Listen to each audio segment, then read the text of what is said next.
Okay, let's start this up. Welcome to the exterior digital cinematography workshop. I'm broadcasting live from my backyard, and we have some cameras set up here to showcase what can be done with exterior cinematography. And one thing too is this is going to be the fun thing is, just like when we're outside, you put on sunglasses. That's where we're going to be looking at what we're doing with when dealing with sunlight and our cameras. So we're going to look at those kinds of steps and what that means. So I have, for our demonstration camera, it's the Blackmagic Pocket Cinema Camera 4K model. And this model is what's available through the creator space at the Ellie Shore Blue Mountains Public Library, and coming soon to the Collingwood Public Library as well. And so this camera is quite versatile in terms of what it can do. So I'm just going to cut over to it. So here's the image from the actual camera. And what I like to point out here is that there's quite a bit of what's called latitude. So from the flowers to the really bright sun in the background, you can still see it. And the idea is that it's not necessarily overexposing, but it can capture stuff within that range. So this is without any kind of filtration. This is just the lens on. For this demonstration, I have a 35 millimeter lens, and I'll just play with the aperture here. So if we darken it or brighten it, so you can see as we're overexposing the kind of blooming that happens of the background, and then you want to get that kind of nice exposure point where it's the blow. It's not blowing out, right? But that's the latitude. So what it's called is there's about a 12 to 13 stops of exposure latitude from the brightest to the darkest spots, and this is really useful for when we're dealing with exteriors. So that's what we can deal with. So right now, all I have is just, like I said, there's nothing else on the camera. I'm just gonna go to the other shot. So this is the back of the camera, and one of the first things we need to do with exterior digital cinematography is we have to really look at our ISO, our how much light sensitivity our sensor has. So in this case, I'm going to the total bottom of 100. And these cameras, if you've caught on to some of our earlier webinars, you can understand that they have a high sensitivity up to 25,600. So the ISO is measured between 100, 200, and it goes up in increments that also reflect stops. So it gets a little technical, but really, when it comes down to it, if I touch the screen, I get a menu here, and I can just increase the ISO. So what I'm going to do now is go to 800, and that's typically what I'm using for like interior rooms, about that 800 range. So let's just cut over to what that looks like. So now you can see this is the same thing. I haven't adjusted the aperture or the light sensitivity, but what we have done is we've increased the ISO to 800. So you can see now it's too bright, right? So now what I can do is I can reduce the aperture down, right? And I'm still within the range. So I've gone from 5.6 to 16. So again, what that means is it's getting smaller, tinier the aperture. So I'm bringing it down in size. So let me kind of show what does that mean exactly, right? So if we go back to what our lenses are doing, I'm just going to get in here with this lens, and you can see the pinhole there, and as it increases, it opens all the way up, right? And what we're doing is we're closing that down, right, to have as little light as possible coming in. So when we're dealing with exterior cinematography, our biggest challenge is working with sunlight because it is such a powerful source. So what we want to do is look at some of the aspects. So right away you can see we've been able to close the aperture down enough. But what happens when it gets sunnier? So right now I'm basically shade, and shade can really be your friend. So here's some of the elements. Now you can see even this shot is starting to get a lot of sunlight, right? So it's kind of fun to see that exposure change. So when you're doing digital cinematography outside the exterior, you want to look at areas that can have shade. That will usually be your friend. And also looking at, because we might be there for a while, how does the light move? And I picked this spot because the lights can actually change throughout this webinar. So we're going to be able to deal with some of the problems that happen because of that as well. So, so shade can really be your friend. So right now, if I'm, if I'm under shade here, it's not too bad, right? And then you can see, the sunlight behind me and up here in front, it gets really powerful, right? So that shade is one thing. So then you want to look at kind of what is our even type of exposure. So for exteriors, it's great to think, okay, if we're just in shade or if we're just in sunlight. The problem is when you get into the combination of the two.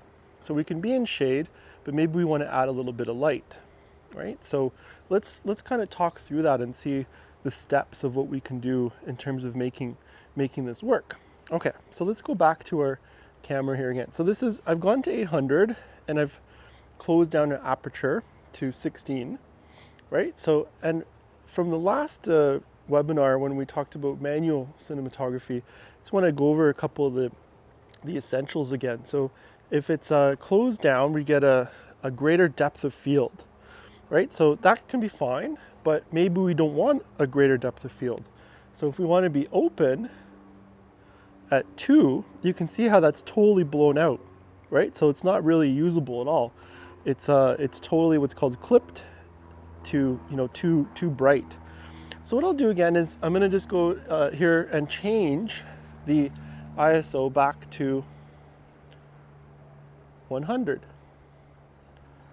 Okay, so we've done that. So now it's at 100 and we're still pretty bright, right? So that's the most we can do. So let's say I decide, okay, I want to be at 2 and I can only go down to 100. This particular camera, that's the least amount of light sensitivity the sensor can do is 100.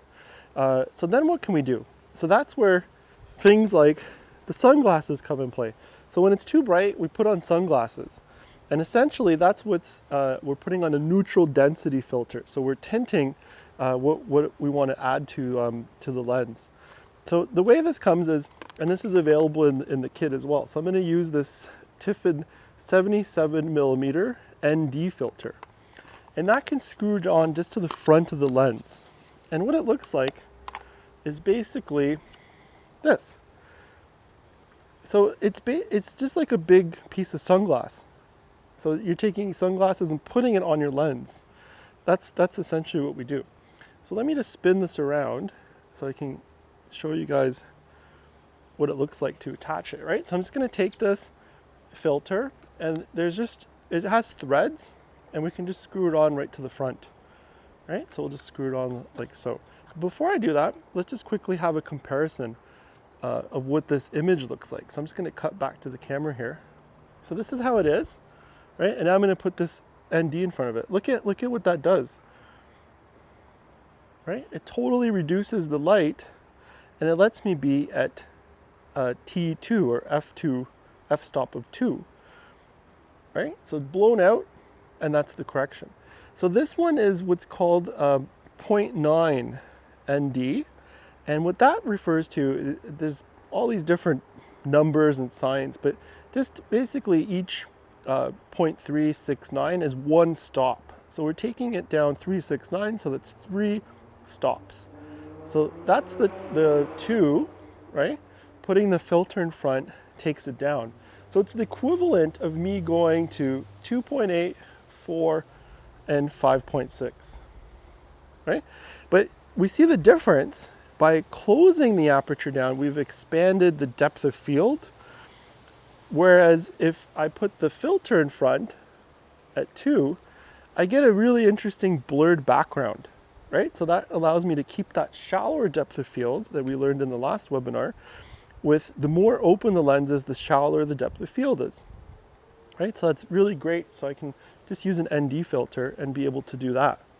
Versus if I close down the aperture, right, it does the same thing, but notice the background is more in focus than when I use the ND filter. So it's really can be your friend to deal with that. So again, this is an artistic choice. It's technically we're just going over what it looks like and what it does, so we can understand how that can work a little bit. Okay, so here let's have a look at what what we can do now with screwing that filter on. So I'm just going to go back to this angle here. Okay. So again, so here we have our Blackmagic 4K. So I'm going to just screw this filter on right to the front, and it's just a thread, so you just want to be gentle with it and make sure it's actually hanging on, so that by the time you're done and you let go of it, so it's attached, right? Once it's threaded, it's just like any kind of a screw thing, right? So left to lefty loosey, right? And then righty tighty. So to the right you spin, we'll tighten it on, and then to the left to remove it. And you don't need to go really tight on that at all, right? So the idea is you want to be able to remove it after, right? If you go too tight, it could get stuck. So again, if that ever happens, just bring it back to the library, and then we can deal with removing it. Don't use pliers or anything, because you can actually crack the lens, right? And if that ever happens, there's ways to do that, and we'll put up some posts on those tips and tricks of how to deal with that. So now that I have that ND filter on, let's have just a look here. Okay, so what's happened is we have, right, that's our image there. So now, again, we can look at the flowers, and they're getting a little bit bright, so I might want to just bring that down to 2.8, right? And really what we see is what we get. And there's a little bit of the histogram. I'm just going to point that out, and that's just right down here. And this is telling us the overall exposure. So if we go too bright, you can see how it shifts to this side, and anything on the right that's too high means it's clipping. So we never want to have that. So we want to always be down a little bit. So that's the 2.8. So that's great. Really interesting. And you can see this kind of latitude of the layers, right? So like from here, this is bright and nicely exposed. We're catching the sunlight in the background, and it works out quite nicely, right? And then we can also look at underexposing a little bit, right? So we can bring it down even more, and that sunlight, you can see how powerful that is. And again, our latitude, this looks pretty nice. I still like how this looks. This exposure is really nice, and we're getting that sunlight that kind of carries through in the woods, and it's not too bad, right? So we can get a nice image that way, right? So that's pretty neat. So that's working nicely. So again, remember, that's just with the ND filter, right? We're able to do that. So then the other thing is we can look at playing with, how do we redirect some of the sunlight as well. So we can look at positioning the camera, thinking about where the sun's gonna move, and different aspects like that. One of the things that I like to use, I'm just going to go back to the shot here. One of the things I like to use is I actually have an app on my phone. There's different ones available, but it's called a Lumos. And I just want to see if I can plug this in directly. Let's see if I have this available. I can share with you guys.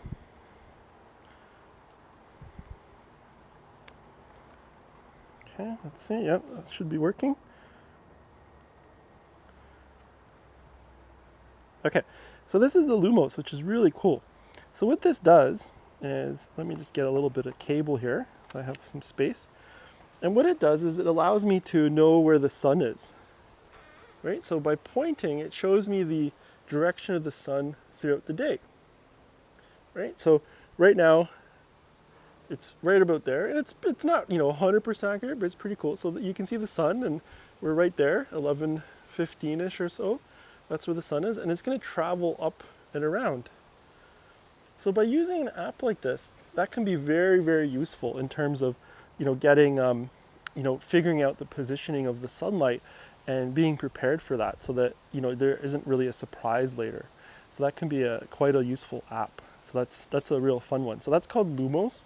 And there's some free ones. I think that was very low cost. So that's a great way to kind of track and figure out where the sun's going to go. And you can see right now, again, we're getting a little bit, it's pretty bright here, right? So even for this kind of a camera, I can lower the f-stop a little bit, right? So so we have our f-stops, we can lower those.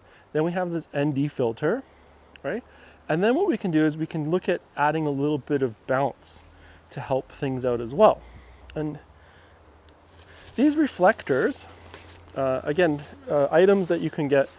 We have one of these at the Blue Mountains Public Library. So these reflectors, they come in the little kit, and you can use them to bounce. And they have like silver, gold, and different reflective surfaces. So they're really great to kind of bring in and look at bouncing light around when it gets pretty dark. So if I go to this image, right, and let's say I really want to, make sure it's nice and dark, right? So what I'll do is I'm going to actually open up this reflector, okay? And here I should show you guys how that goes. So you have this reflector, it's all folded up, right? And then it's gonna just bounce out like so. Let's go back to this camera angle here. And then what I can do is I can actually look at bringing in a little bit of light to reflect on it, right? So we have this, and look at that. I can bring in different highlights. See how I can redirect the sun? So this way I can, look at having the sun to, in this case it's to our left, but I can use it to bounce up into the flowers here, right? So I'm basically bringing it in like so, right? And I can bounce in it. So see how it's dark on the top? And then here, I can actually bring it in to get a little bit of bounce, right? So think of this as a really useful tool if you're dealing with people. So, subject, you can add a little bit of bounce. And then here, what we're essentially doing is we're trying to equalize the light so that this part here gets, the same kind of light as somewhere else where the sun is. But because the sun's kind of from the back and the side, which is nice, we talked about that in our 3-point lighting, so we kind of have that as our backlight, right? How do we get a little bit of front light, right? So we don't really need lights. We have this super strong light right up here, the sun, right? So we can use something like this just to bounce, and that can bounce back. And you can see how strong it can be, right? It totally can shape what we're dealing with. And you can be from quite a distance to do that. So that's on, it's off, back on, right? Really, really strong source. So see how that really adds a nice highlight to the flowers. Off, on, right? So super, super strong. So you just want to be careful, and especially if there's a person, you want to make sure they're not looking down at it, because again, we're redirecting sunlight, so it's very powerful. But this is what we can do to help, add a little bit of highlights to our image, right? So that's a really cool thing. So that's our bounce, right? The other thing too is, just as there's the reflective side, we have the really fun part of, there's also just the side that's just black, right? And this is where we can talk a little bit about things like, things like negative fill, so we can actually block sun.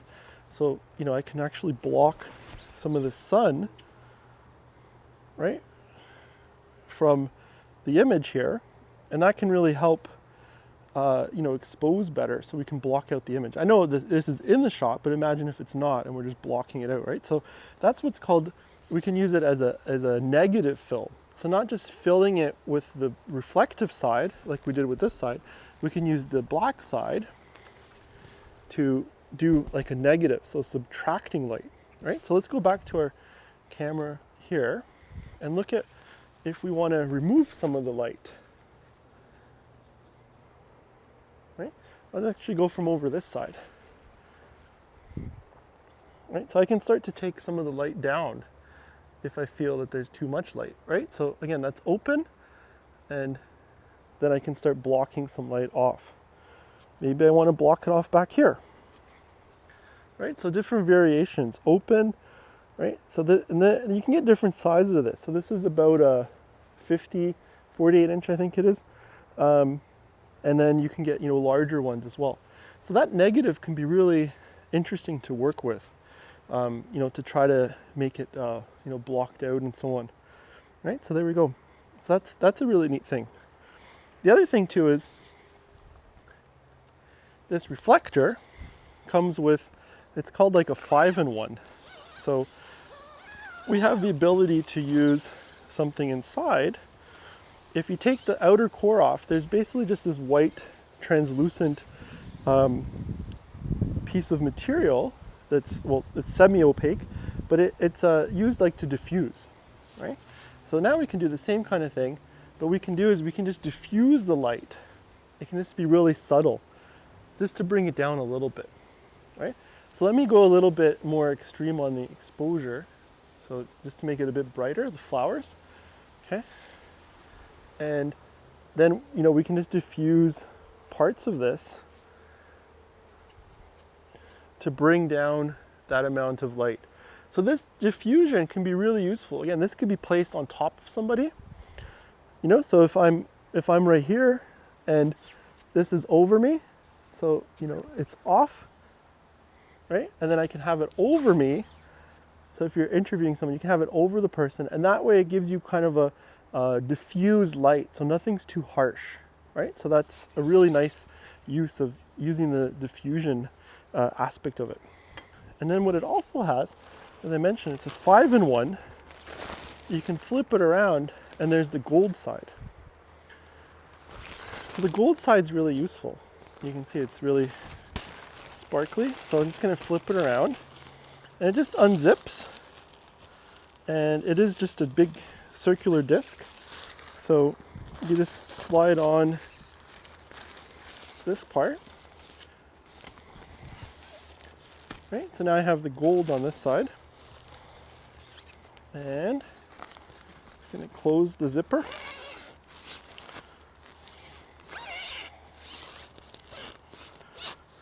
And we talked a bit about that in the lighting workshop, and oops, it's a little bit off here. The different color temperatures, right? So you can imagine with the gold side, it's pretty cool because what we're doing is we're actually bringing in a bit of gold, warmer light. Okay, let's go back to our camera here again. So now when I bounce it, okay, so it's off, and you can see it comes in at it's a bit warmer. So it's adding that kind of warm tint by literally having a bit of gold. So that warm tint can really help with our flowers. Right, so I'm just bringing it in. You can kind of see here on the edge, right? So it's off. And you can see how you can just find different areas where, just kind of highlights different parts of the flowers. Very powerful. It's a big light that can just be kind of aimed anywhere. And we're adding that gold look. So let me go back to just making it a bit darker. And then if we want to just add, see like that little bit of that gold. It's really interesting. It's really subtle. But that gold disc can really be helpful, right? So that's nice. Okay, and then the last part mentioned. So there's the 5-in-1. So we have the black, silver, we have the gold, and then we have a white opaque side that has. Unlike the diffusion, when this covers on, it totally is a non-translucent, opaque white. So this is what's typically called like a bounce. So you take the light and you can see how it's bouncing, right? It's really cool. You can see that kind of how intense that is with this camera, right? So that white can just be a white bounce. So instead of it being silver, so silver's generally kind of a straight reflection, like a mirror type reflection of the sunlight into the subject. Gold's adding that warmth, and white is just adds a little bit of a in between. Let's have a look at what that does. So back here, right? So same idea. So we can just bounce. So it's a little bit, it's more subtle. It doesn't have that mirror reflection, right? So what it's doing is it's giving a little bit of a fill, versus the other ones almost can act like another key light, right? So this fill light is really subtle with the bounce, right? So I'm just bringing that into the flowers on the bounce side. Okay. So that's pretty neat. If you guys have any questions, feel free you can start asking some, and we'll be able to get to them too as we proceed. The next thing I want to look at is there's something called a polarizer. So we put the neutral density, the ND filter. That's kind of one of the main things that we'll use a lot. So if you can't lower your ISO, you can't lower the aperture. So sometimes you're at 100, the aperture, in this case, we were able to still deal with it without an ND filter, but it is getting a lot brighter with the sun moving. If we can't deal with it at a 22, then you definitely have to use an ND filter, otherwise you're just overexposed. So there's times where, no matter what you do, you will have to add that ND filter. Okay, so what I'm going to do now is we're going to take off the ND filter. So I'm just going to spin this around here. So again, just remember to be just careful. So I'm going to spin it to the left.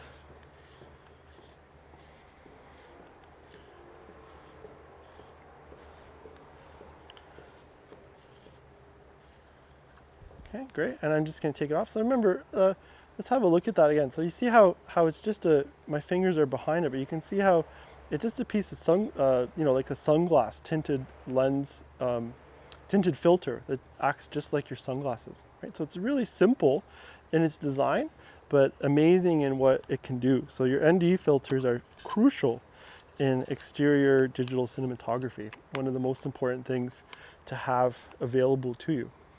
So now what I want to look at is something called a circular polarizer.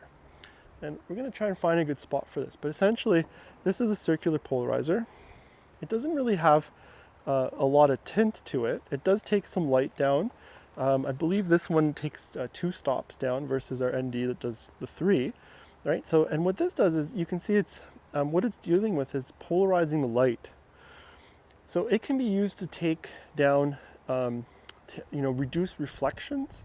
So if a window or a car windshield has a lot of reflection, you can actually use it to reduce that.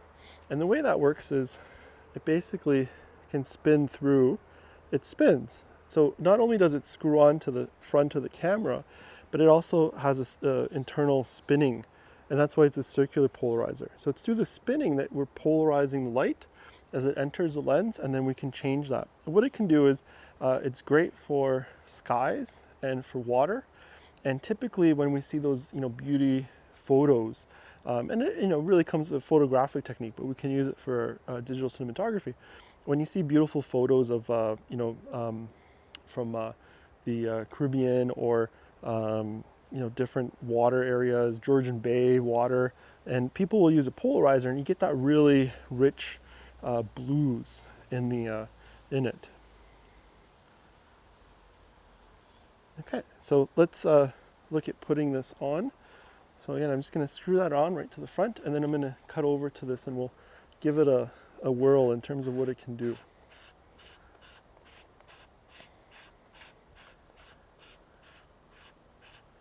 Okay, so again, just a very loose, you want to make sure it's threaded. We're attaching it and not too tight. Once it's on, there's about 6 threads it's holding on, enough support. We don't need to tighten it, so it's not like plumbing or something where we really need to tighten it. We want to keep it loose so it doesn't get stuck on the lens, and then we have a headache of trying to remove it. Okay, so here it is now. So here we have our circular polarizer. So it has definitely reduced the light a bit, right? So almost to what the ND filter is doing, right? So it's going to be at I'm at 5.6 and the ISO is 100, just so that we know technically where we're at with this. And then what we can do is I'm going to just spin this, and we'll just see it's pretty subtle when there isn't too much sky or blue, but it's going to change the reflection of the light. So you can see on the flowers now, they're a little bit brighter.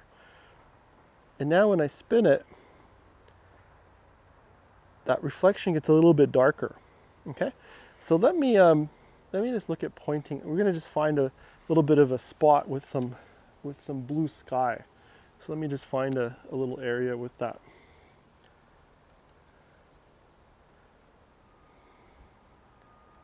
Okay, I think that will do it. Let's give that a whirl and see. It's a bit of a tough one to demonstrate if we're not by like water and blue skies.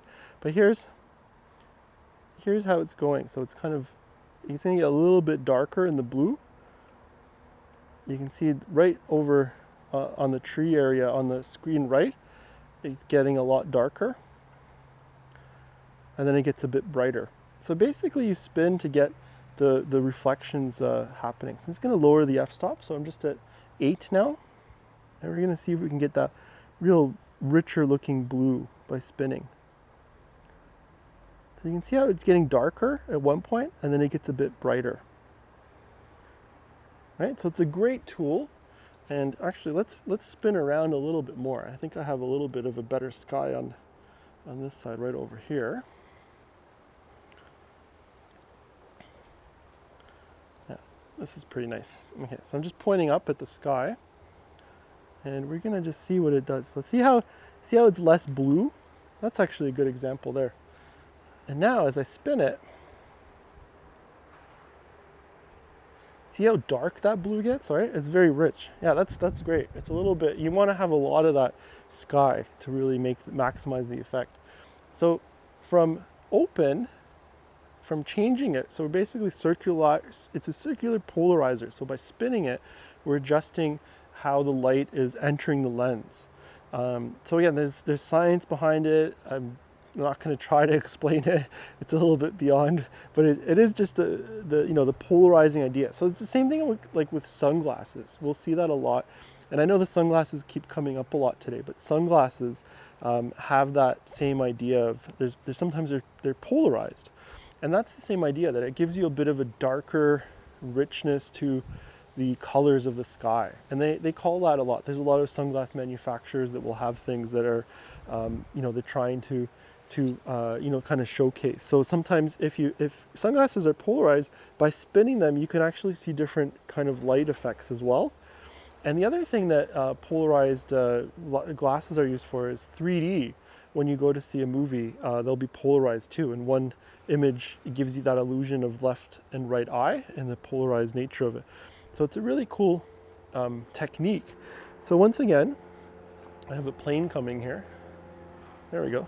Get the plane coming through the sky. That's kind of a nice shot. Okay, and you can see because it was so dark, we could really see that plane.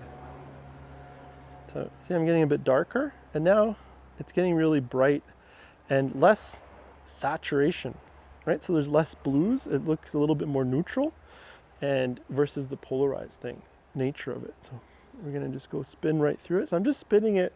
You can basically spin it, clockwise, counterclockwise, and again, what you see is what you get. So look how dark we can really get that sky, right? It's beautiful. It's really a rich blue. So imagine if this were, we're set up by the water, Georgian Bay. Same idea. If you're filming the sky and the water, you can get that water looking really dark blue. Same with the circular polarizer. Now they get a little bit costly. They're about in the $100 range, but there are some cheaper versions too. So I'm just using, for this sample, just so everybody can kind of see, we're using this Tiffin circular polarizer, and I think I got this from Henry's. It was $130, but it's a while ago now. I think I've had this for about 10 years. So it's in that $100 price point for sure. And it's a great thing. And if you're into photography as well, it's multi-use. So if you're using the same kind of lenses, it's a great investment because you can really get that richness, and it can help with reflection reduction of windshields. I don't really have a good example here, but the same idea. When you spin it, you can actually remove the reflection that's happening off of like glass or a windshield. So if you're doing a shot with a car, you can get rid of the reflection that's happening where sometimes you can see trees reflected into the windshield. You can use that circular polarizer to get rid of that, right? So again, a really beautiful filter, and I highly, highly recommend it. Great investment, and you can then use it for your photography and for your digital cinematography. So again, just taking it through the spin, kind of love seeing what it can do. So very neutral, spinning it, and then we get into something super, super dark blue. Look at that richness of the sky. And we saw when that plane flew by, it was really neat how much more it can pop. So you're getting this contrast, and that's really important, is trying to have enough contrast where things aren't too dark, right? So let's just recap where we are, and then we're going to put another lens on and look at how this works with a 85 millimeter versus the 35 millimeter. So the first thing we want to always do is we need to look at our light sensitivity, so our ISO, So in this case, with this Blackmagic Pocket Cinema Camera 4K, it is 100 is our minimum. So that's the first thing. So usually when we're doing exterior digital cinematography, we're going to go down to 100, the minimum. Then what we can look at is our f-stop, so we can close our aperture down and see where our exposure is. And then if those two can't result in a properly exposed image, and again, I showed you that that histogram idea. So if there's too much on the right side of it, it's clipping, right? So we want to always have it exposed, pretty relatively middle, and darker is always better in digital cinematography. I've mentioned this a few times, but if something's slightly underexposed, you can always boost it. If something's blown out, you can't really salvage that blown out area, right? So you always want to err on the darker side than on the too bright side. So after those two, if we can't get proper exposure with minimum ISO and maximum aperture, if we wish to do that, then we need to do the ND filter. So that neutral density filter, put that on. And similarly, the circular polarizer does take a couple stops down as well. I think it's 1 2/3, so about a couple stops as well. So it's making the image darker. So that allows us to reduce the amount of light going through the lens, just like our sunglasses help us reduce, how much light is going through our eyes, right? So that's the first thing. And then the other aspect is, even if we want to close the aperture down, if we don't want that depth of field that we talked about in the couple webinars ago too, is the more open our aperture is, the shallower the depth of field. So by putting that ND filter, we can maintain our our 2.8 or more open to have a shallower depth of field, right? So those are the artistic considerations, not just the technical. Then we can use our circular polarizer. We can do that manipulation of the imagery, and again, a very photographic technique. Different filters are out there, so different enhancing filters, but that's one of the common ones, NDs, polarizers. Then we have our bounce. So if in case we have not enough light coming from the front, so if, in this case we have a bit of this backlight, the sun, so if we want to add a little bit, we can use the bounce there, right? So we have our silver, which is like a mirror, direct bouncing. It becomes like another key light. We have the gold that adds warmth. We have the white opaque that adds just bounced light, but it's more like a fill light, not a key light. So it's less intense. We have the black side that acts as a negative fill to stop light. And then we have also the disc itself. If we take the cover off, it has what's called a diffusion, and that just reduces the light a bit, so it's a little bit more diffused, similarly to standing in the shade. Then we can use apps like that Lumos app, so we can determine where the sun is. And ideally, you want to either film in shade, and on a hot day, I recommend being more in the shade than trying to be in the sun, or you want to be like all in the sun. The mixed aspect, it gets a little bit harder. So I'm trying to just stay in the backyard here where there's more shade right now, this time of day, and that really helps with our cinematography. Okay, so let's put another lens on. So I'm just going to spin this around here. Let's get this. So we have our polarizer, but what I'll do is we'll put another lens on. So I'm going to put the 85 millimeter. So here's our camera back into its position here. And to do that, I'm just going to click on there's a release here. So I'm just going to, and then spin it, take the lens off. You want to make sure you're always holding it with both hands. I'm going to put the 35 millimeter lens cap on. It's always great to put the caps on right away. Okay. And now I'm going to put on the 85 millimeter, and there goes my air conditioning, so there might be a little bit of noise here. Okay, so I've put on the 85 millimeter. There's no ND on it or anything right now. So let's just let's give that a look and see. I'm just going to adjust the exposure here. Okay, so here's our image now. So let's just go back to some of the flowers, and it's going to be pretty close up now. Let's just go down here, point at our flowers. Okay, so we can see right away, it's I'm just getting the focus of it, But you can see how overexposed it is, right? Like how bright that is. So I'm at a 2.8. All I've done is change the lens, and I can get down to where I want to be. So I'm now at about 11. No ND filters on this yet. So same idea. We can use a ND filter. In this case, I have to put on 72 millimeter because the front of the lens, the 85 millimeter, is a little bit, it's the other lens, the 35 millimeter, was a 77, and this one's a 72, right? And it's both the 72 and the 77 come with the kit. So when you take out this camera from the Blue Mountains Public Library, you will get both, because we do have the 85 and the 35 millimeter lens. So just again, the 85 is what's called like a telephoto lens. So it's going to be like a zoomed in, right? So when we have the widers, the 35, and that was kind of like our eyesight. That's always that kind of standard, you know, seeing a wider image. And this is the 85. So this is what we use for more of a close-up type image. So now I'm just going to go back to here. So look how much darker that is, right? So now I can open this up. I can do the 3-stop opening, right? And then now we're dealing with the ND. And look how the shallower depth of field is really interesting. I just wanted to show that with something of this nature, because we can now see how we can focus to different areas that are in focus, out of focus. See how the foreground, it's really cool with the longer lens. And I love working in this kind of with this kind of a lens, because you get, you know, the close-up of the flower there, and now and I go back to the yellow flowers, and now the foreground's out of focus, right? So that's important, because instead of being at 11 where everything was in focus, we now have this shallower depth of field, which is really beautiful for this kind of a lens to really be able to get these close-up shots. So let's go right here to the flower top.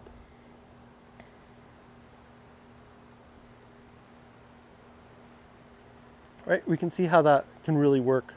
Excuse me.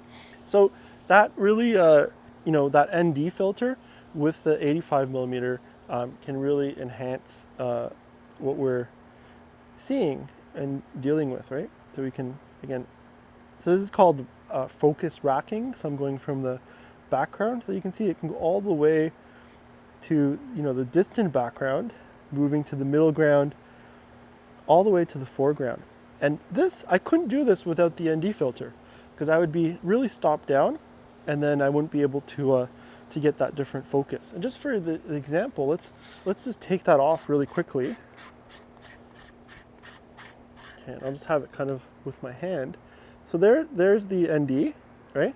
And then I'm going to take it off, and see how everything's more in focus now. It's harder to get that real racking idea, the shallower depth of field. Now I put this on, right? And right away, see how different that depth of field is? And now the sun's really coming out here on us, right? Which is fun. So it's really cool to be able to use those NDs and be able to rack focus around, right? So I'm just gonna put this back on quickly. Right, and there we go. So a really great tool. So you want to get those close-ups. You can see that bee flying there now. You can get the focus on it. The bee's going around making its rounds, right? Beautiful, beautiful. So again, think of the ND as being able to do that shallower depth of field and getting, you know, kind of the right spots to deal with overall exposure, right? And as the sun comes out, you know, this is again where we can look at having a little bit of bounce. I'm just going to bring a little bit of bounce in, right? And I can just kind of lighten up that area by adding a little bit of bounce. Here's the gold one. So watch how strong that is, right? So off, on, right? Really helps to increase the highlights of the flowers. Okay, so that pretty much covers all of our exterior digital cinematography webinar. with the ND filter. So remember, ND filters can take things down, shallow depth of field, circular polarizer. And then with these telephoto lenses, the 85 millimeter, you can see how great that can be, really effective in deciding what the audience sees in your image and being able to change focus. So let's take some questions. I'm just going to switch over here so I'm not out of the frame. Let me just look at some of the questions. Okay. So here's one of the questions. Can you put an ND filter and a polarizing filter on at the same time? And the answer is yes, you definitely can. So the ND will take it down the 3 stops that we have, and then the polarizer can be used on top of that as well. So yeah, you can definitely stack more filters. Sometimes it could, depending on if it's a wide lens. So right now we're using the 85 millimeter, the 35 millimeter. There's wider ones like 10 millimeters. And so they're kind of like, if you think of a fisheye with like a GoPro, sometimes those wider lenses, if you put a lot of filters, you'll start to see kind of barreling, it's called. So you can get the sides of it. So sometimes stacking too many can be an issue. But otherwise, for these longer lenses, you can definitely add a polarizer on top as well. So for example, I don't have a 77 millimeter polarizer on for the 85 millimeter lens, but let me just take this one off and I can just stack it just for the demonstration of it.